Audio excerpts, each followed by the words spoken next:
pelaksanaan sholat Isya berikutnya. Menurut jadwal pengajian malam ini Ustadz Risdianto ternyata menurut informasi beliau sedang umrah. Kita doakan agar ibadahnya mabrur, tetap sukses dalam melaksanakan kegiatan umrah. Untuk itu kita isi waktu kita ini dengan bincang-bincang. Judulnya adalah takwa di musim hujan. Saya ulangi, judulnya takwa di musim hujan. Kenapa itu judulnya? Pertama, karena kita dikehendaki bertakwa kepada Allah Subhanahu wa taala. Banyak ayat-ayat dalam Al-Quran yang menyuruh kita bertakwa. Di antaranya yang paling populer itu surah Ali Imran ayat 102. Dan oleh kaum laki-laki, kaum bapak, ini selalu didengar pada setiap khutbah. Memenuhi rukun khutbah khatib agar berwasiat takwa. Bahkan ada di antara khatib yang mencukupi, memadai dengan membaca ayat itu saja. Paling tidak, kalau tidak dibaca ayat itu, tidak ada nanti himbauan kepada takwa, maka tidak lengkaplah rukun khutbahnya. Bunyi ayat itu, a'udzubillahi minasyaitonirrajim. Ya ayyuhallazina amanuttaqullaha haqqa tuqatih wa la tamutunna illa wa antum muslimun. Terjemahannya, wahai sekalian orang-orang beriman, bertakwalah kamu kepada Allah dengan sebenar-benarnya bertakwa.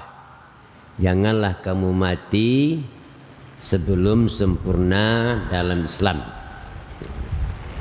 Jadi ini perintah keras dari Allah agar semua personil, semua pribadi menjadikan dirinya orang yang bertakwa kepada Allah Subhanahu wa taala.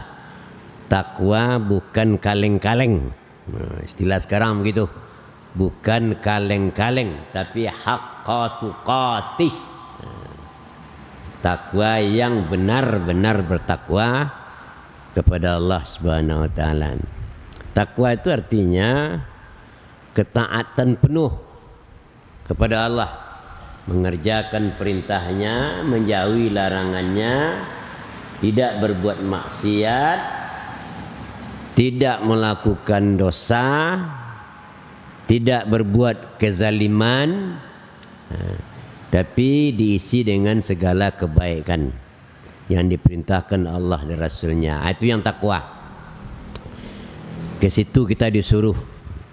Lalu oleh Rasulullah sallallahu alaihi wasallam dalam sebuah hadisnya disampaikan bunyinya begini.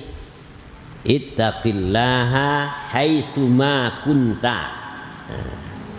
Bertakwalah kamu kapan saja, di mana saja kamu berada. Itu arti haitsu ma kunta, sekira-kira ada kamu. Jadi maksudnya dalam segala situasi dan kondisi. Sikon, ya. Jadi diperintah untuk bertakwa kepada Allah dalam situasi apapun, dimanapun. Tidak hanya di masjid. Takwa bukan sebatas di masjid. Di masjid dimulai. Tapi takwa itu harus dilaksanakan di luar masjid, di mana saja, di pasar, di sungai, di tempat-tempat keramaian. Harus bertakwa kepada Allah. Ketika situasi aman, nyaman, tentram, takwa.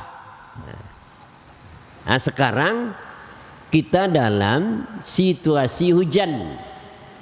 Ya. Hujan turun secara terus menerus, ya. Kalau tidak salah sudah lebih kurang 1 bulan diguyur hujan, dan syukur kita di sini alhamdulillah aman-aman dari musibah. Tapi di tempat lain saudara-saudara kita dilanda oleh musibah yang mengerikan, korban jiwa, korban harta. Itu pada 3 provinsi, Aceh, Sumatera Utara, dan provinsi kita Sumatera Barat. Alhamdulillah kita di Pikumbuh masih aman.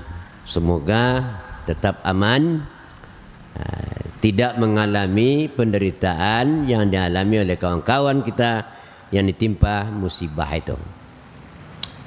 Nah, kita diperintah bertakwa di segala situasi, termasuk dalam situasi musim hujan. Seperti halnya juga kita harus bertakwa di musim panas atau di segala musim yang kita lalui.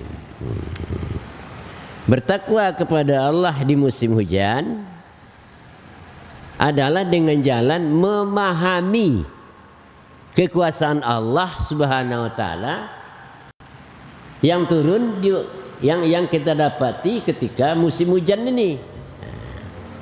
Hujan itu sebuah kekuasaan Allah, harus dipahami agar kita bertakwa kepadanya.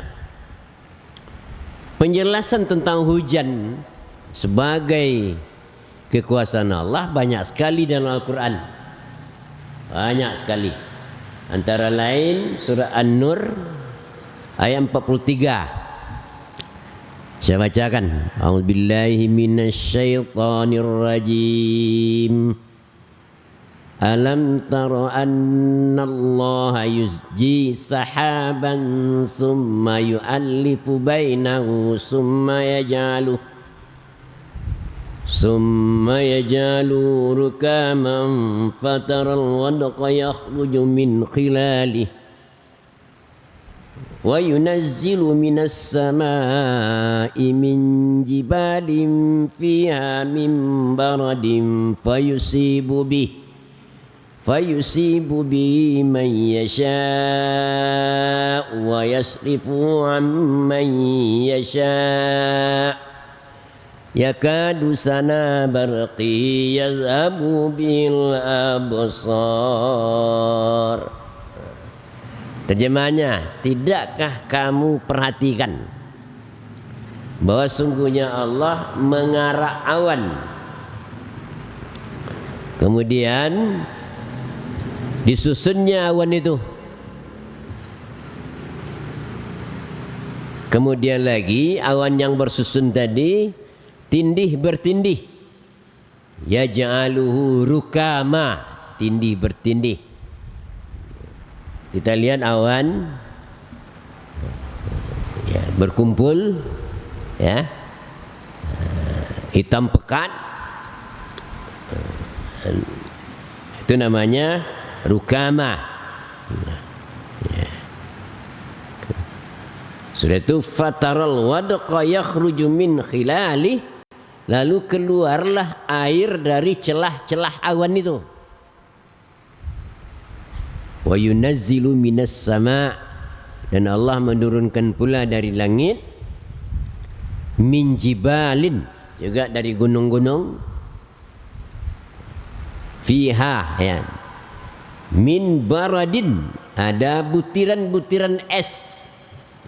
Hujan yang kasar, butiran-butiran es ditimpakan Allah, fayusibu bihi may yasha', ditimpakannya kepada orang yang dikehendakinya, wa yasrifu amman yasha', dan dihilangkannya, dihindarkannya dari orang yang dikehendakinya. Artinya hujan ataupun butiran es turun pada tempat tertentu, tapi di tempat lain tidak,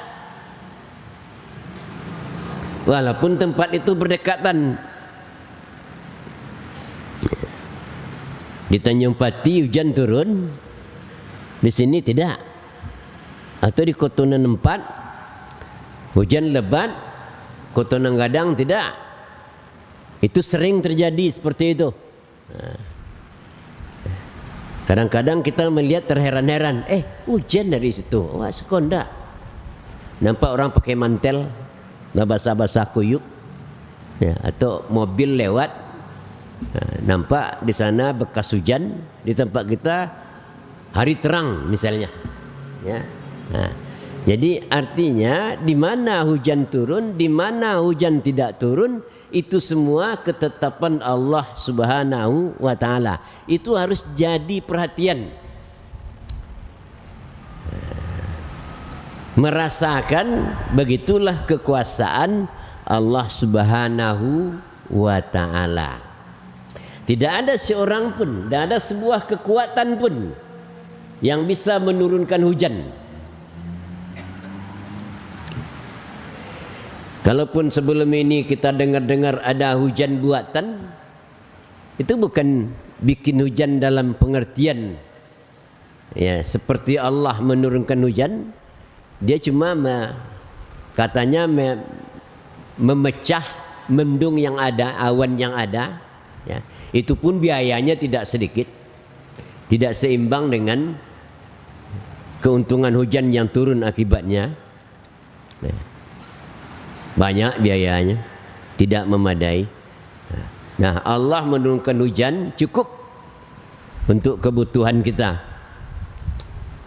Lalu di ujung ayat, yakadu sana barqihi yazhabu bil absar, ya. Kilatan, ya, sembaran kilatnya hampir menutupi pemandangan, memberitahu kita bahwa tidak jarang ketika hujan turun ada kilat. Ada kilat. Nah, kilat itu juga berkaitan dengan guruh, juga berkaitan dengan petir. Itu pun disebut dalam surat bernama surat Ar-Ra'du, surat guruh. Namanya surat guruh. Allah menyebut di sana menjelaskan soal kilat, guruh dan petir. Surah Ar-Ra'du ayat 21 kalau tidak salah. Ayat 21. Jadi menurut orang ahli, ya, kilat itu dengan petir itu sejalan. Kilat, petir. Tapi karena dia jauh kejadiannya dari tempat kita, maka beda, ya, beda waktu kilat dengan petir atau dengan guruh. Karena menurut ilmu pengetahuan, kejadian beda tempat, beda jarak 6 km itu 1 detik, ya. Jadi kalau 1 detik beda kejadian bunyi dengan kilat, itu berarti jaraknya 6 km. Guruh itu adalah petir yang jauh dari kita, ya kan? Yang jauh dari kita, itu namanya petir. Dalam Al-Quran disebut petir dan kilat itu adalah bertasbih kepada Allah Subhanahu wa taala. Jadi tasbih alam. Tasbih alam kepada Allah Subhanahu wa taala.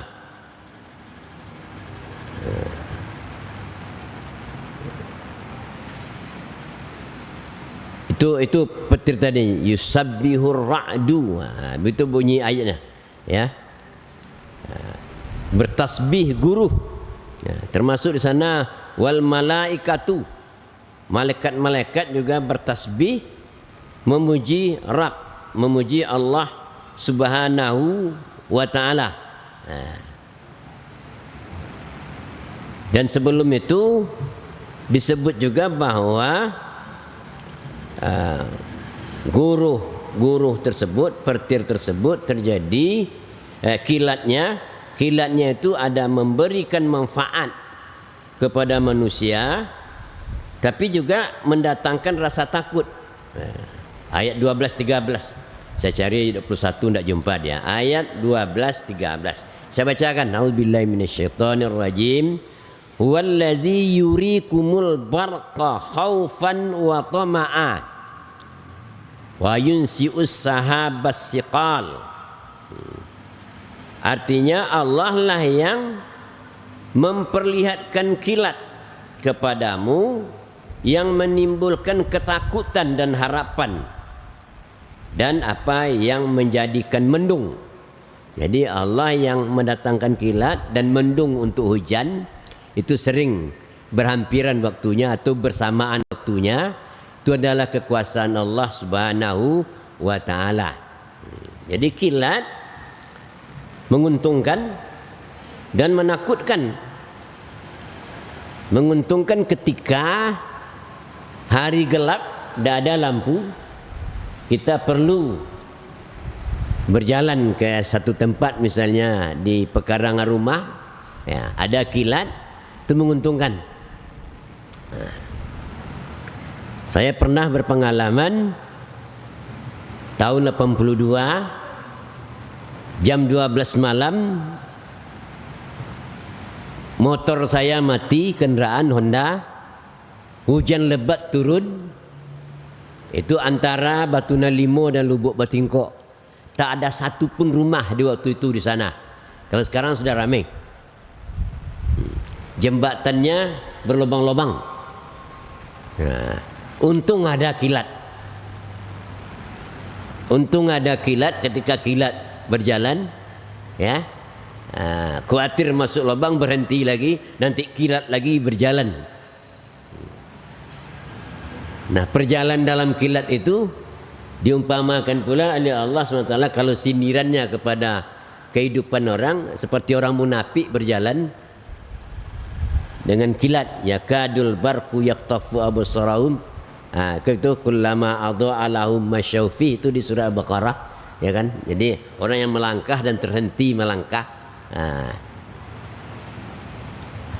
Kembali kepada tadi, dalam pengertian yang pengertian kilat yang sebenarnya, ya, kita ada yang merasa beruntung, diuntungkan oleh kilat, tapi juga merasa takut karena kilat sebentar menyambar pemandangan kita, ya kan, sehingga menakutkan.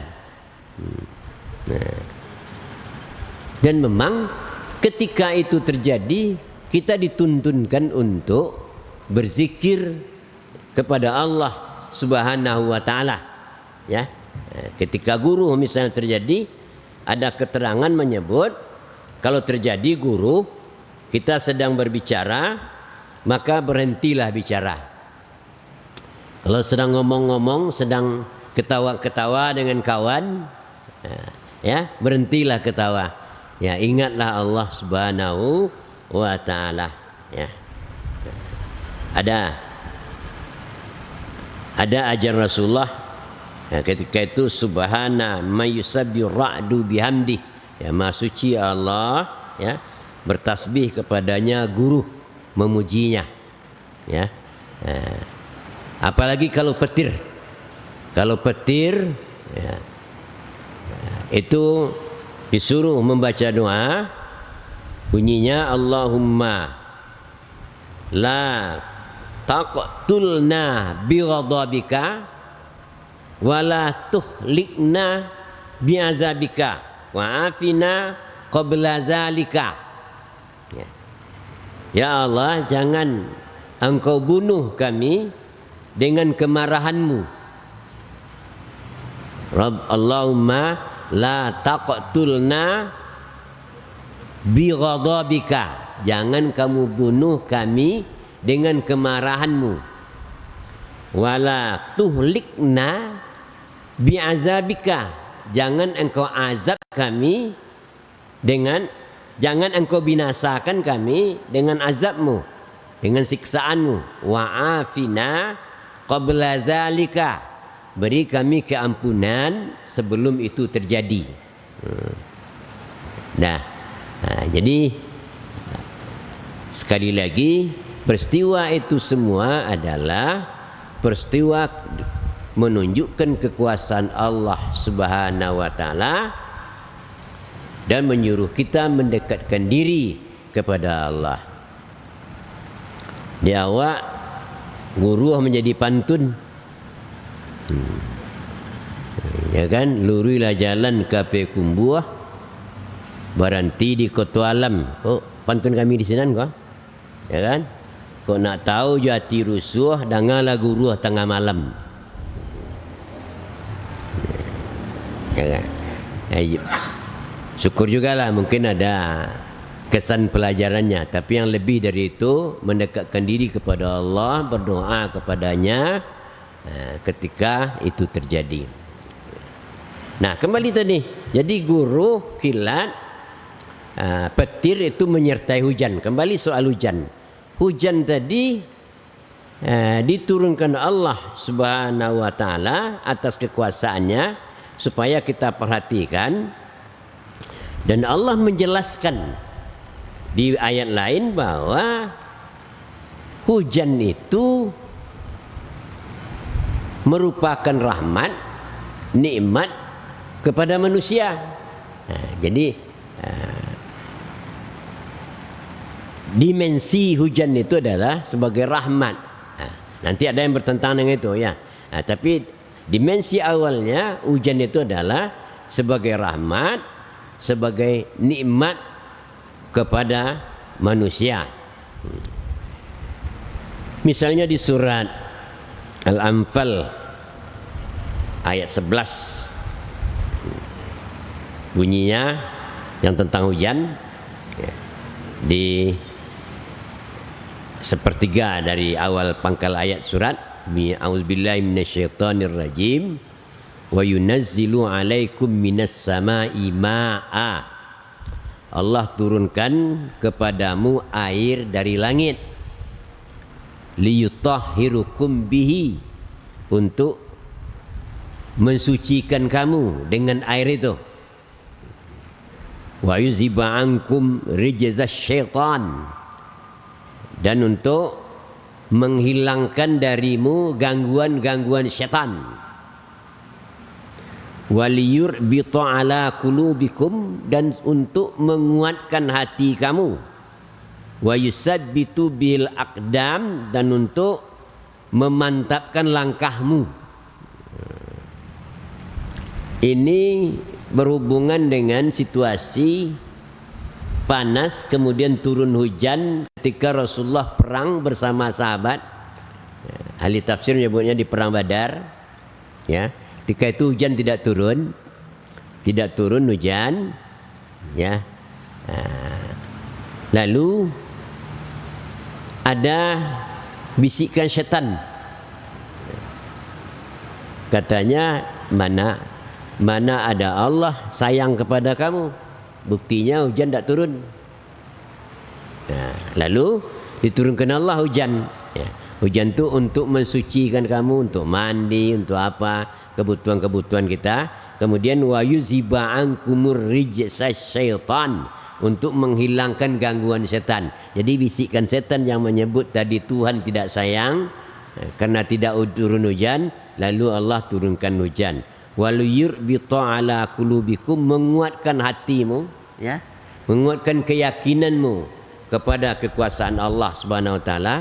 Kemudian wa yusabbitu bihil aqdam, dan untuk memantapkan langkah kakimu.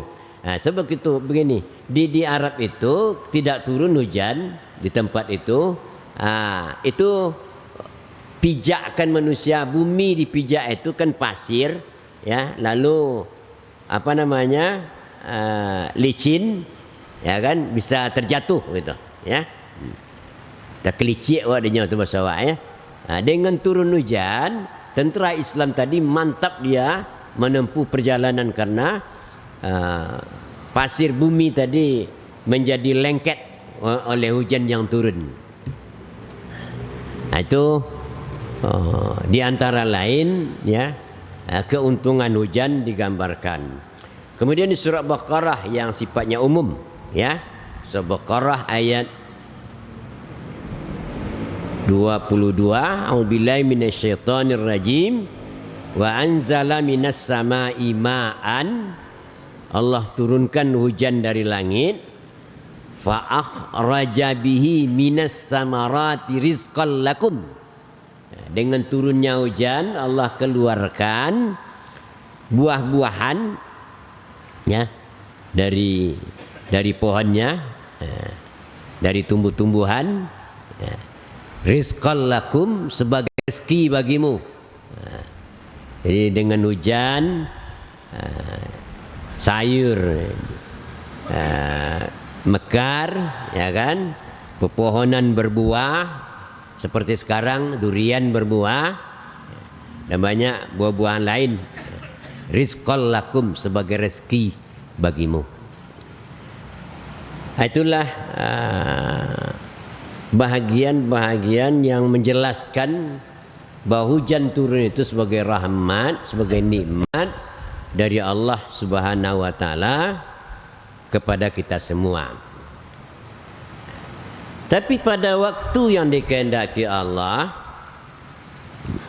hujan itu juga bisa menjadi cobaan, bahkan azab. Ya, mudah-mudahan yang sekarang itu tidak azab, ya. Cobaan menunjukkan kekuasaan Allah Subhanahu wa taala yang paling besar. Cobaan dari hujan turun datang dari Allah itu adalah ketika Nabi Nuh alaihissalam. Ya, ketika Nabi Nuh, ketika kaumnya ingkar, tidak mau mengikuti Nabi Nuh, lalu Allah turunkan hujan berkepanjangan, ya, air turun dari atas dan dari bawah. Dari bawah dari mata air. Kalau kita dari sungai, itu sebut dalam surat Qamar ayat 11-12. A'udzubillahi minasyaitonirrajim. Fatahna abwabas sama, kami bukakan pintu langit, bima'in munhamir, dengan air yang tercurah, ya. Wa fajjarnal arda, kami pancarkan bumi uyunan mata air.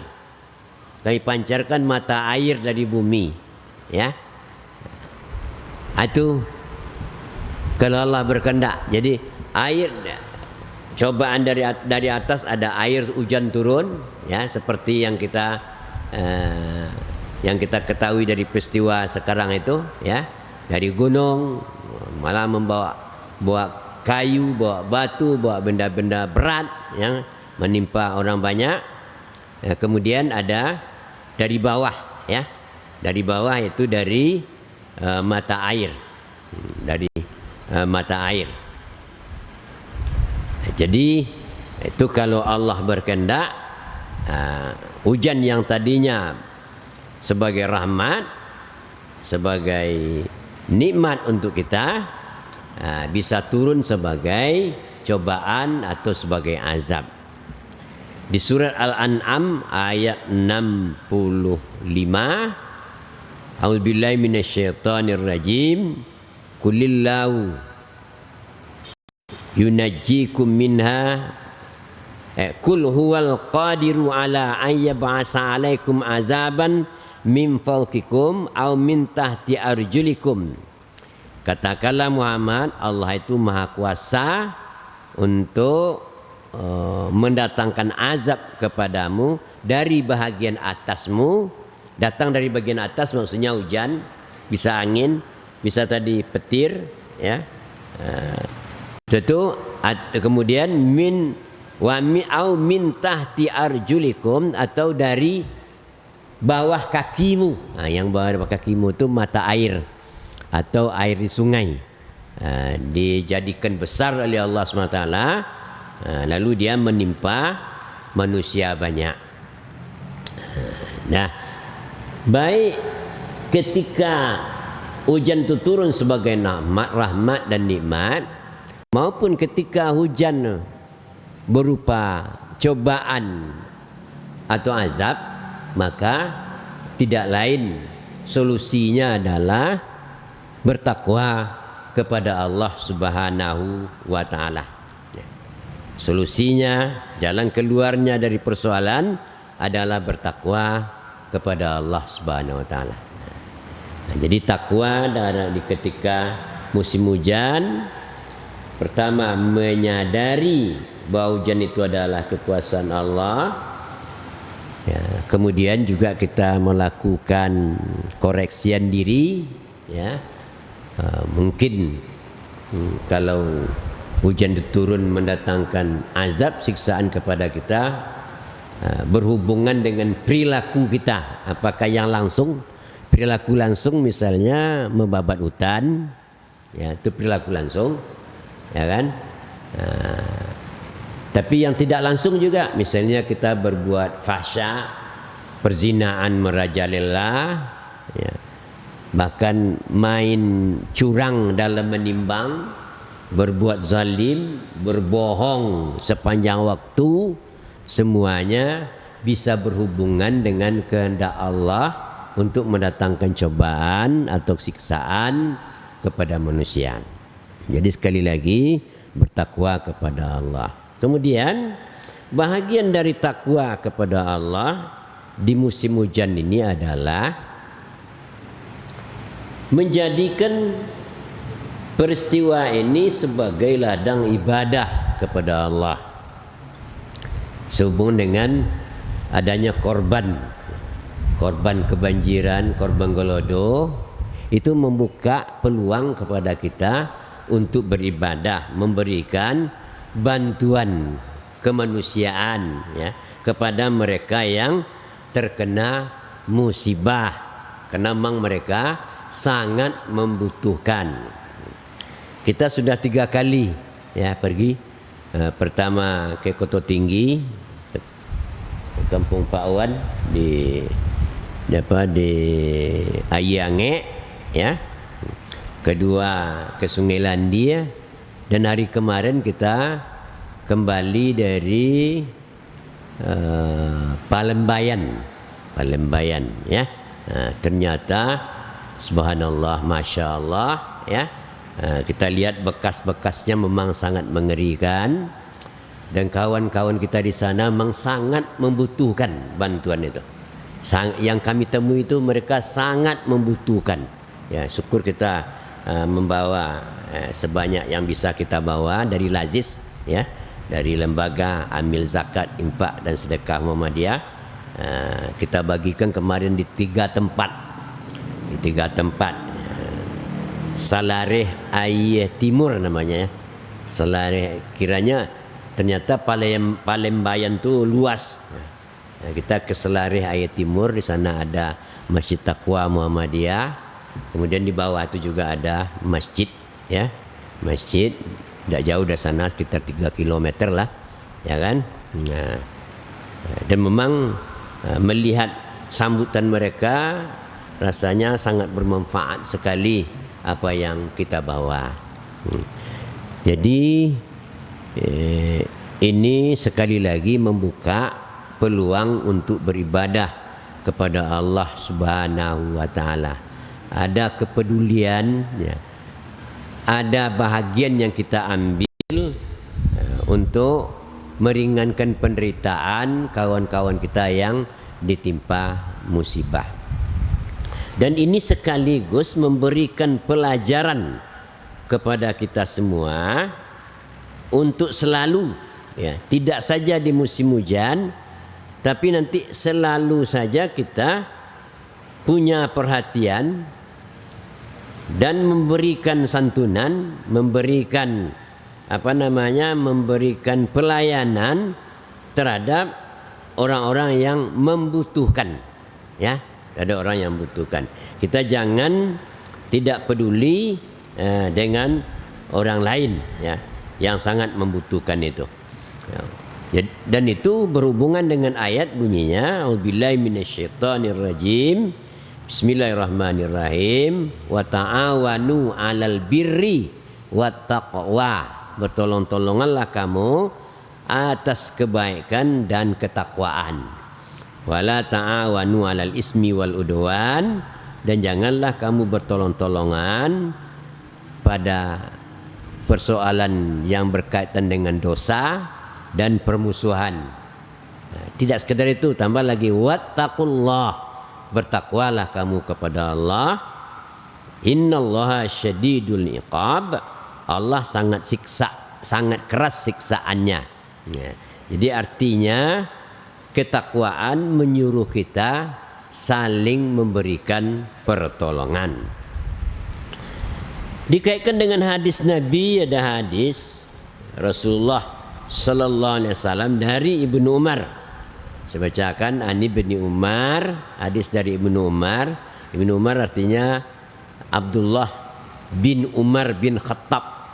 Populer dengan sebutan Ibnu Umar. Orang yang sangat setia dengan sunnah Rasulullah SAW. Anna rajulan ja'a ila Rasulillahi sallallahu alaihi wasallam. Kata Ibnu Umar, ada seorang laki-laki datang kepada Rasulullah sallallahu alaihi wasallam. Faqala, dia bertanya, laki-laki itu bertanya, ya Rasulullah, ya Rasulullah, hai Rasulullah, ayyun nasu ahabbu ilallah. Manusia seperti apa yang paling dicintai Allah? Wa ayyul a'malu ahabbu ilallah, dan amal apa yang paling dicintai Allah? Jadi dua tanyanya. Ya. Manusia yang paling dicintai Allah dan amal yang paling dicintai Allah. Lalu faqala Rasulullah sallallahu alaihi wasallam, Rasulullah SAW menjawab, ahabbun nas ilallah anfa'uhum linnas. Yang paling disayangi Allah manusia adalah manusia yang bermanfaat kepada manusia lain. Jadi kehadirannya menguntungkan, ya. Selalu saja dia memberikan kebaikan kepada orang. Itu yang paling dicintai Allah. Amal yang paling cintai Allah, wa ahabbul a'malu ilallah, amal yang paling dicintai Allah, sururun tudkhalahu ala muslim, adalah kegiatan memberikan kebahagiaan kepada muslim. Ya, kegiatan memberikan kebahagiaan bisa melalui material, materi, uang, harta, ya, atau melalui pemikiran, ya, konsep, apa namanya ini, nasihat, ya. Bisa juga melalui ketampilan kita yang simpati, ya, dengan senyum, ya, itu bisa. Jadi itu sururun tudkhalahu ala muslim, kebahagiaan yang diberikannya kepada muslim. Au takshifu anhu kurbah, atau dia menghilangkan kesulitan. Kawan kita yang sedang sulit, ya, karena bencana, dihilangkan kesulitannya. Mungkin dia tidak punya lagi alat-alat dapur, tidak punya pakaian, tidak punya makanan, ya kan, dihilangkan kesulitannya. Itulah amal yang paling dicintai Allah Subhanahu wa taala. Ada hadis lain menyebut satu kesulitan orang, ya, kita atasi di dunia ini, nanti akan diimbali Allah dengan melenyapkan beberapa kesulitan kita di akhirat. Padahal kesulitan di akhirat lebih dahsyat dari kesulitan dunia. Satu cuma kesulitan dunia, ya, yang kita atasi, yang kita hilangkan dari orang, beberapa nanti kesulitan di akhirat akan dilenyapkan Allah. Nah, jadi begitu pentingnya. Kemudian ada autuqadha anhu dinan, atau kamu bayar utang kawan, bayar utang orang. Ini payah ini untuk memahaminya barangkali, ya. Mungkin doang ngecek lama saya orang nyoba utang awak bayar. Kalau benar utang itu adalah soal kebutuhannya, bukan soal persoalan kelicikan, bukan apa namanya sekarang, bukan penipuan, ya. Kita tahu betul kawan kita itu punya hutang dan dia tidak bisa membayarnya, kita mampu membayarnya, tuqadha anhu dinan, bayarkan hutangnya. Ini amal yang paling disenangi oleh Allah Subhanahu wa taala. Au tutradu anhu ju'an, atau membebaskan orang dari lapar. Nah, tidak makan ya. Janganlah orang yang tidak makan itu dihina pula, dikasih ocehan. Bah tidak makan, tidak usaha nanti ya kan?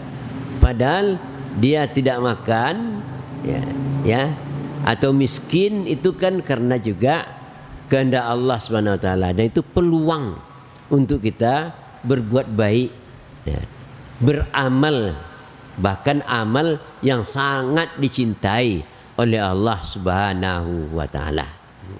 Nah, ini kalau kita baca ternyata kegiatan kemanusiaan, ya, itu sangat tinggi nilainya di sisi Allah Subhanahu wa ta'ala. Dan kadang-kadang ini kurang jadi perhatian kita. Kita kalau soal amal lebih banyak terjemahannya sholat di masjid. Kalau infak ke masjid, sholat itu ya, tidak salah ya. Tapi melakukan ibadah, ya, untuk kesejahteraan orang tidak kurang nilainya. Di sini ujungnya ini hebat. Ada hebat ini. Saya bacakan. Wala in amsi ma'a akhili fi hajatin ahabbu ila min a'taqib fi hazal masjid, yakni Masjidul Madinah syahran. Apa terjemahannya? Berjalan, ya, melakukan satu kegiatan, maksudnya bersama saudaraku untuk memenuhi kebutuhannya, ya, lebih aku cintai daripada beriktikaf di masjidku ini, di Masjid Madinah 1 bulan. Nah, jadi orang yang mengurusi persoalan orang lain di kampungnya, di tempat tinggalnya, tetangganya, menurut hadis ini lebih baik dari iktikaf 1 bulan di Masjid Madinah, Masjid Nabawi, masjidku ini, kata Nabi. Bunyinya, bunyi lonceng. Jadi artinya jangan persoalan kemanusiaan diabaikan. Itu bahagian dari ketakwaan kepada Allah Subhanahu wa ta'ala. Syukurlah kita semua sudah rajin beribadah ke masjid, ya, berinfak, bersedekah ke masjid. Masjid Ansarullah juga butuhkan bantuan, ya, sekarang juga mengalami mengalami kekurangan dana, ya kan? Tapi jangan abaikan berbuat baik kepada orang, ya. Jangan dikira memberikan bantuan kepada orang kurang nilainya dibanding dari ke masjid. Ya.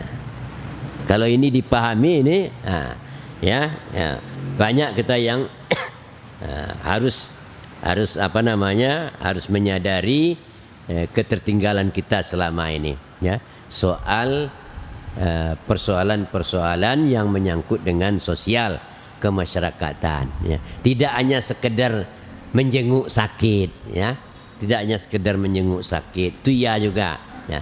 Tapi bagaimana mensejahterakan kehidupan saudara-saudara kita, kawan-kawan kita. Jadi kesimpulan sekali lagi, dari peristiwa turun hujan, terjadi musibah, lalu ada yang terkena, itu peluang untuk kita untuk berbuat baik, ya, berbuat baik untuk menyantuni mereka, dan santunan kepada korban yang terkena musibah itu harus kita kembangkan ke segala situasi, tidak hanya di situasi ini.